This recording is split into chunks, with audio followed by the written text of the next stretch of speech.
Why does Donald Trump need Greenland? Will they talk about Ukraine in Davos? And why did our delegation travel to the US for negotiations? This and other topics we'll discuss right now. My name is Iryna Uzlova. Today with us is Yuri Rashkin, host of YouTube channels Rashkin Report in English, Russian-U.S, and author of Substack, Yuri Rashkin. Yuri, hello. Glad to see you. Thank you for joining us.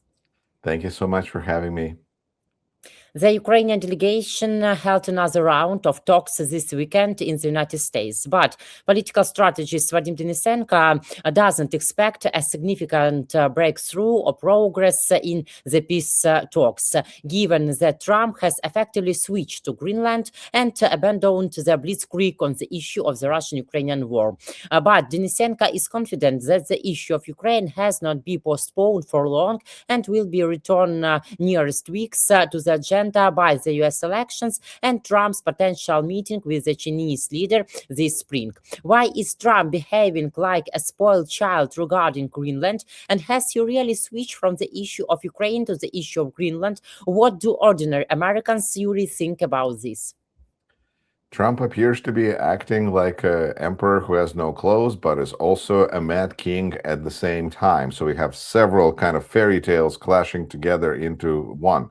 It seems that Ukraine's delegation is having a challenge that's twofold, because on one hand, it's important that Donald Trump does not blame Ukraine for whatever happens to peace process, and it's a key feature. It's important that the United States understand that the President of the United States doesn't just fall into this whose fault is it? Oh, it's Zelensky's fault, and we're back to where we were. But at the same time, Ukraine also has to maintain attention of the world, because with the President of the United States, who is interested in talking about anything, preferably except Ukraine, the Epstein files, and other things that, those are the two things he doesn't want to talk about, then we have a situation where Ukraine has to remind the United States and President of the United States that it exists, and at the same time, it is not to blame for the fact that the war is still going on. It is a wild situation. It shouldn't be happening, but this is clearly what the task in front of the delegation, the Ukraine's, the peace negotiation task is. When we look at Greenland, we see that our president is, it might appear to have lost his mind, but it can also appear that when we don't understand other people's logic. And when we look at a president who seems to be acting as if the world is a TV show and the map of the world is like a Monopoly game, and he's trying to build, Monopoly, get all the yellows and all the blues and all the greens, and in that setting, Greenland is vitally important to him.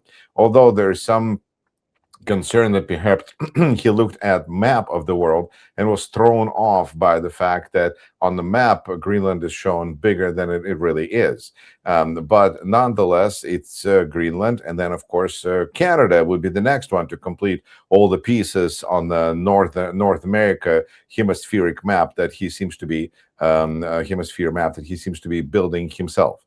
The question is, can anybody say no? Because if Ukraine has to play these games in order to avoid being blamed for something that is clearly not Ukraine's fault, to what extent can the rest of the world, starting with Europe, object to what Donald Trump has in mind? If Trump says, I'm going to be taking Greenland because Norway didn't give me the peace prize, we can say yes, we can say no, but after that, we have the United States that continues to exist, continues to have nuclear weapons, and as the Prime Minister of Canada said, what used to be our strength, which is greater integration with the United States, is now our weakness. So the world has integrated itself into, with the United States, depends on the United States for its defense, the military defense, and then the United States elects Donald Trump for a second time, and Europe now has to disengage, and it begins with Greenland. While at the same time, the United States, starting with Minnesota, is on fire itself, and we see that our president is preparing 1,500 members of our military to possibly go into Minneapolis, although some are saying that these are the people best equipped to go into Greenland.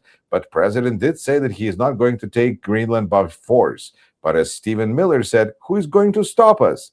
So we have these conflicting narratives that are growing like a snowball that is rolling down the mountainside to hell.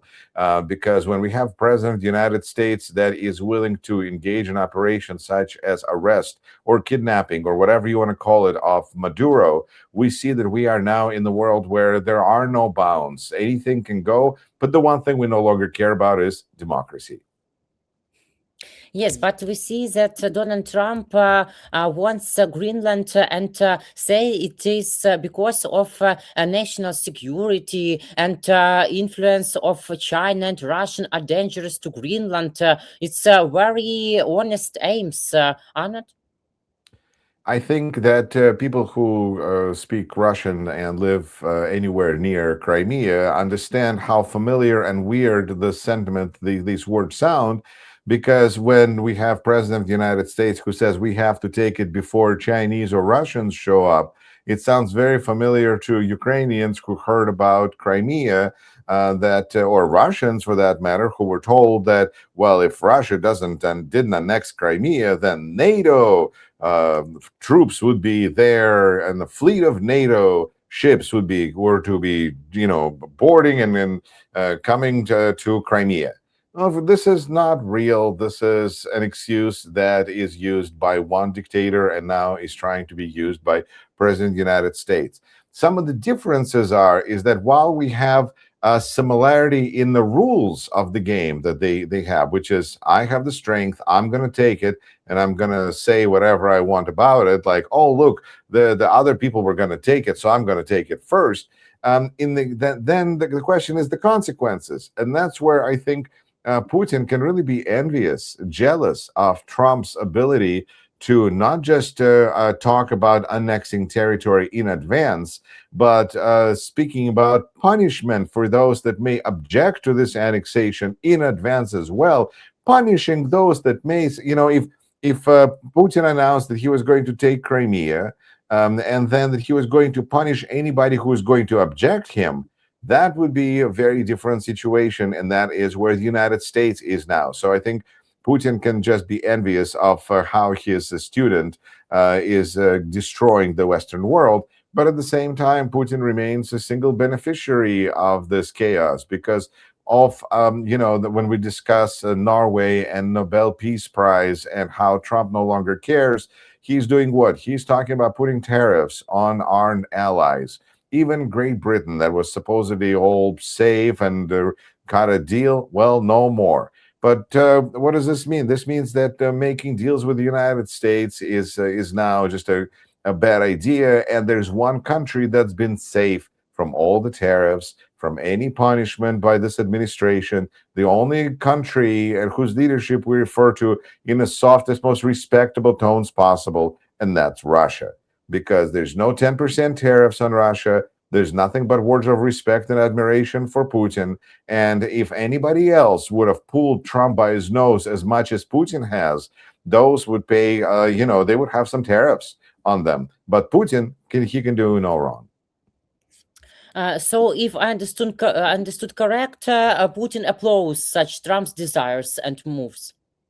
It's hard to see how he could be opposed to it. This is destruction of alliances, and that's something that is really crucial for both Trump and for Putin, supposedly for different reasons, but ultimately for the same, which is it's easier to fight one-on-one than fighting with others. And this is where, for Putin, he would rather attack Estonia and Latvia and Lithuania separately than worry about NATO and what is going to happen if you have a president like Biden who says that he's going to defend every inch of NATO, while you have President of the United States who is willing to destroy our relations with our allies over Greenland, over a land that basically, as far as anyone can see, this administration, this president wants to use for development. This is almost like a James Cameron kind of a movie unfolding here in real time as well. Because what is the point here but to get access to Greenland's natural resources and to turn that place into a factory, into a mine? That's what his interests are, and there's no interest in freedom, in good life for people of Greenland. People of Greenland understand this. I think they're a little more mature about it than some of the people in Crimea who thought that their lives would improve from this situation, from being absorbed by Russia. I think Greenlanders and are much more. They see Trump, they have no illusions, and he's unpredictable, and he is, and there's no discussion of. Where are the paychecks and retirements are higher and who lives better, because people look at the United States and then see this economy, all it's doing right now is AI investments and gold and precious metals, and that's where money is going. This is not a country that projects strength. We are now a country that works by Russian rules, but with much more means to execute those rules than Russia did. This makes us only more dangerous. So, Yuri, how do you feel? Can European leaders stop this Trump's madness and stop him from destroying NATO unity? I feel that Europe has not really begun flexing its muscles. It has incredible resources, it has incredible opportunities and abilities, and from factories to deep pockets to base of knowledge, Europe has everything that it needs.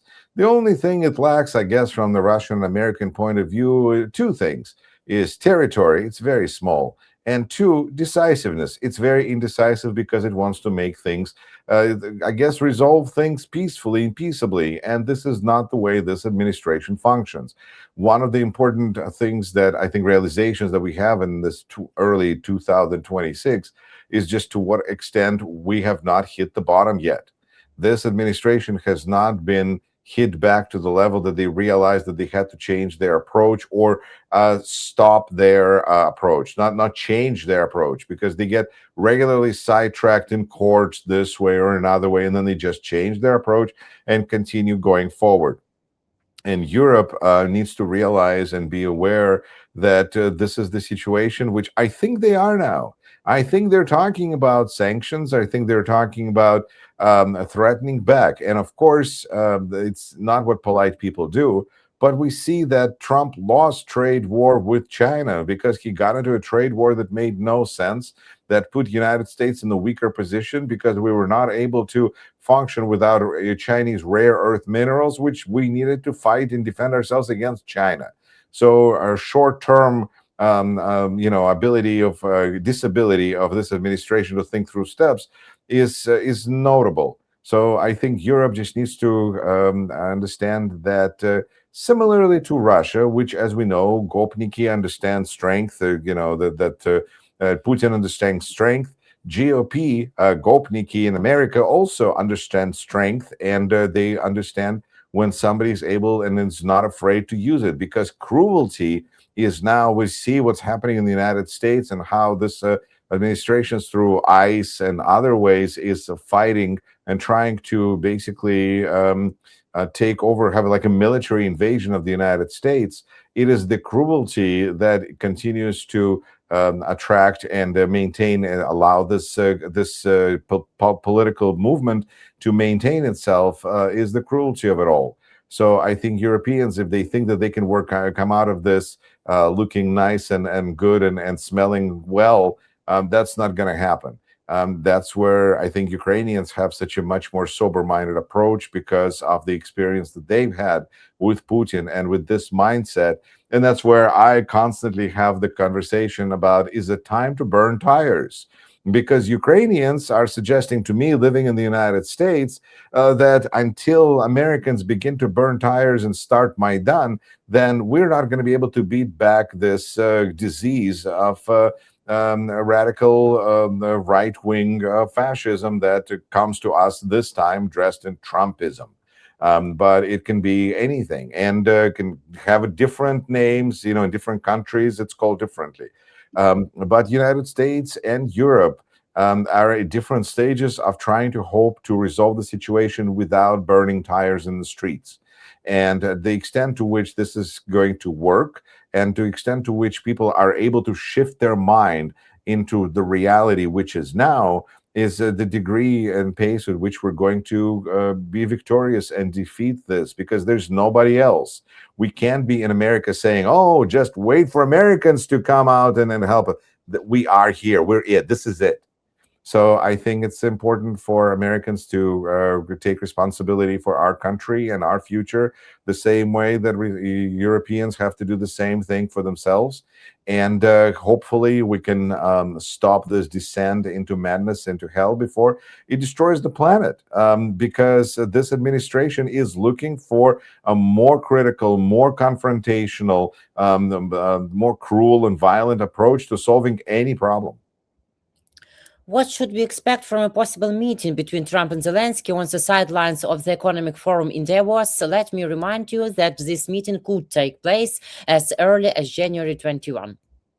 I think that people who are confused by Trump are people who have hope, because not having hope and understanding that Trump is going to be asking Zelensky in different ways, is he ready to capitulate?